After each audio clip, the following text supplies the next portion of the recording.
Alright, what's going on YouTube? Welcome back to the channel. Before we get into the main meat of this video, I do want to talk about something real quick, and that is my new home office. So when I moved to North Carolina, I published a video pretty quickly talking about where I've been, what I've been doing, and what's to come for the channel. And I want to give a quick update. My home office is finally complete. As you guys can see, I have my pews over here. I have my plaques and memorabilia from Hawaii and other places up here. And then over here I have some pictures of my friends and people from my past who I care about. And I have my longboard over here, so I'll be taking that out on rides every now and then as well. But this is my home office. This is the background you guys are going to be able to get used to from this point forward. Really proud of my setup. Makes me happy. Puts a smile on my face and warms my heart, because this is a proper content creation studio, if you will. But let's talk about the actual point of the video. Today I am going to be giving my review of the Sangin Instruments Professional Chronograph in Midnight Blue. A couple caveats before I actually get into the review. This was a gift to me from my mom during Christmas 2025. So I've had this watch for a month and 2 days. And I do have a lot of emotional attachment to it because of who gave it to me. But with that being said, I am going to evaluate this honestly and based on its merits as a watch, and not as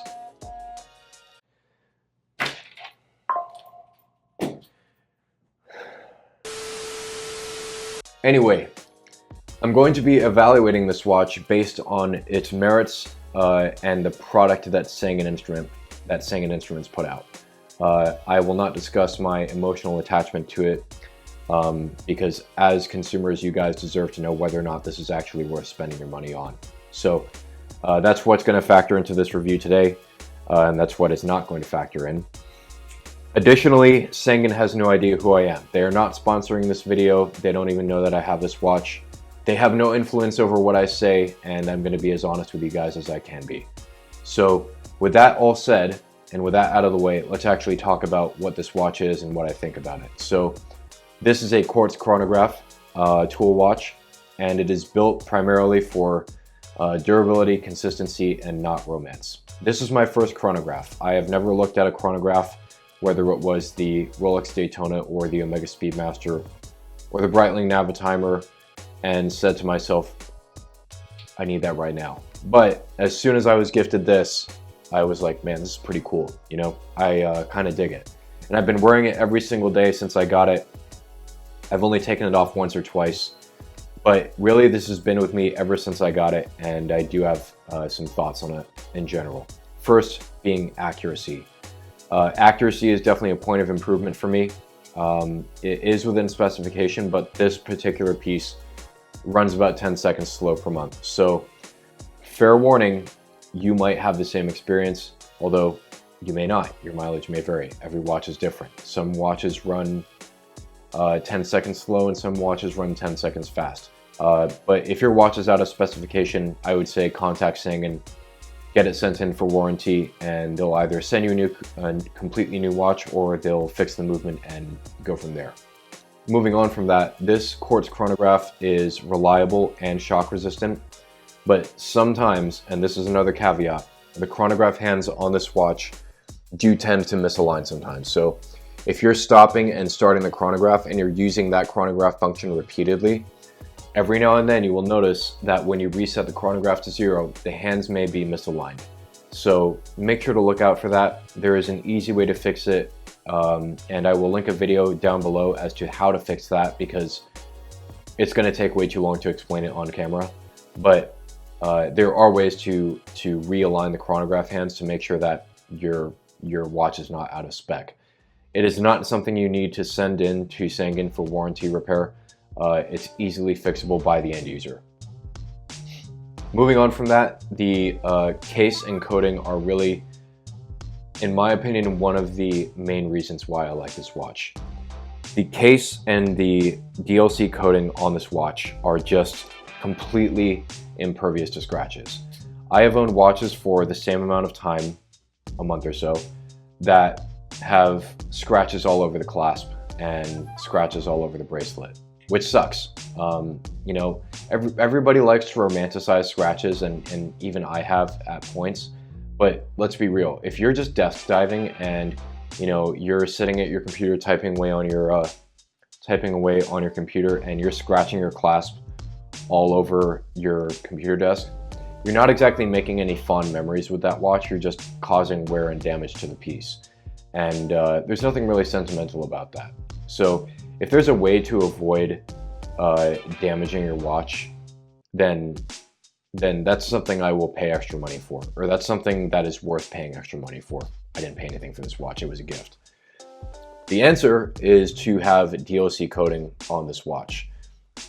Diamond-like carbon coating is completely impervious to scratches, and it is a commonly used technology in firearms, and most firearms are very, very scratch resistant as well. So yeah, the fact that they have it on this watch too is super badass in my opinion, and I wish that more companies would do the same thing, because this is just really badass. As an example, actually, one of the companies that uses DLC technology on their products is Geissele, because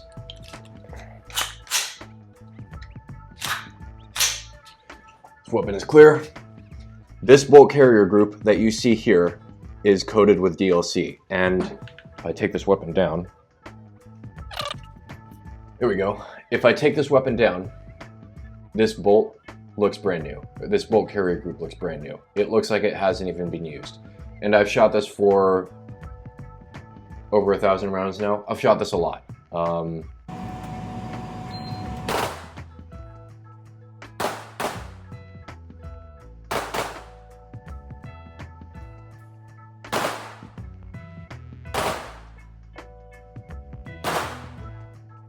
And it looks completely brand new. There's absolutely no wear on this. So for a part that functions as, for a part that experiences as much friction as this does, that's really impressive.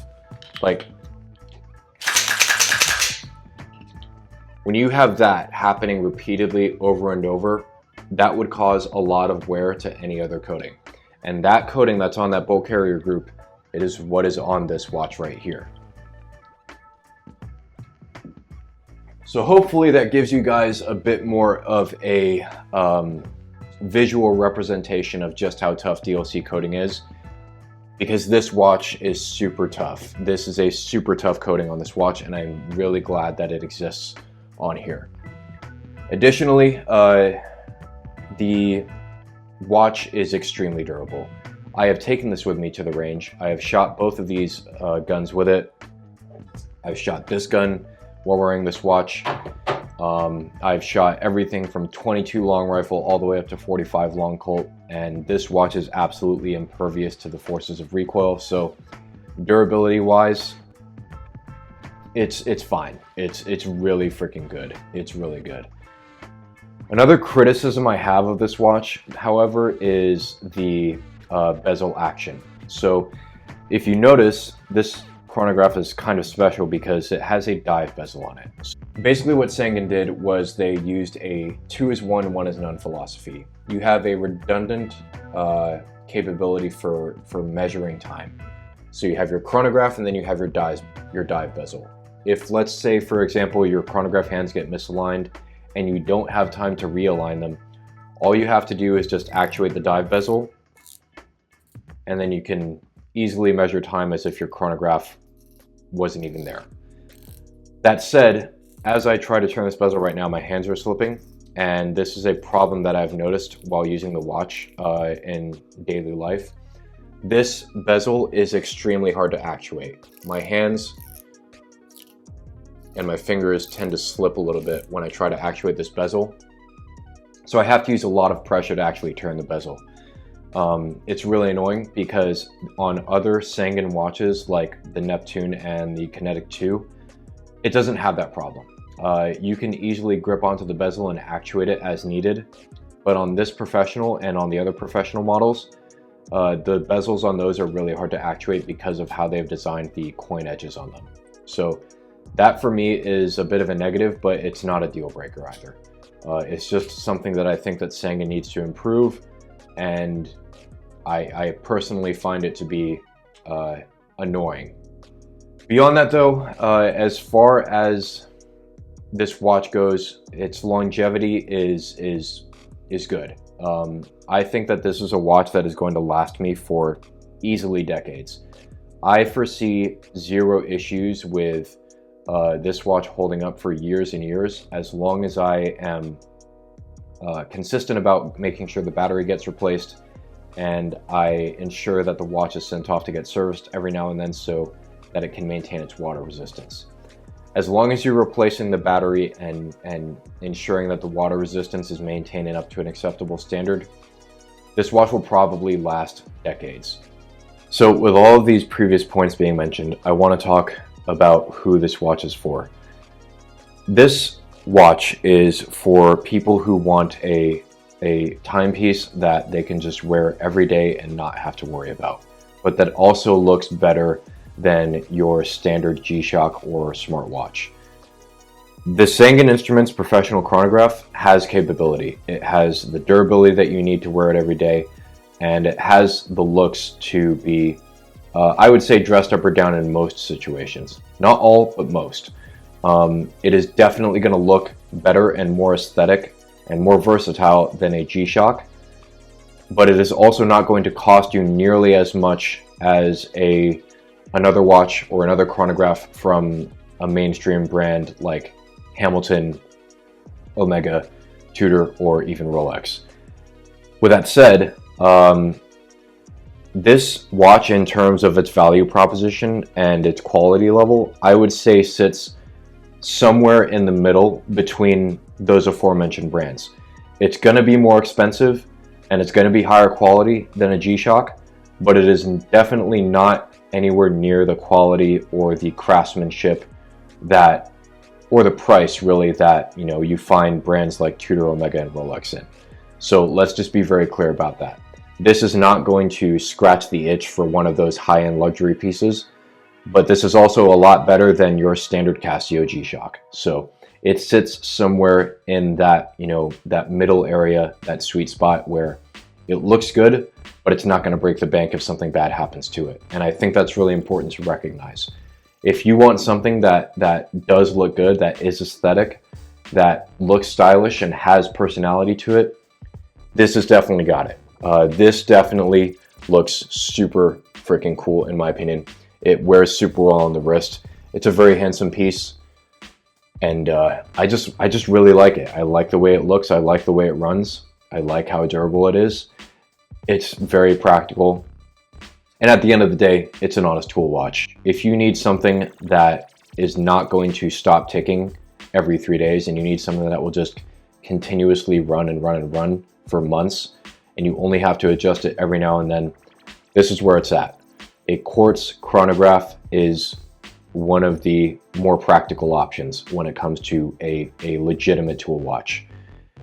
Its strengths overall outweigh the ergonomic flaws that I mentioned. With all that being said, I want to thank you guys for watching. If you like this content, please give it a like. Please let me know your thoughts down below. You guys have no idea how much it actually helps when you guys engage with my content and leave your thoughts and comments.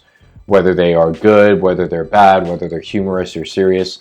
I appreciate everyone who comments and comes onto my channel and engages with this content, because it really helps me out. It helps me, not get sucked into the algorithm and, leave this channel hanging. So thank you guys again very much. I hope this has given you some good information to go off of, and I pray that you all have a safe 2026. Take care and be well.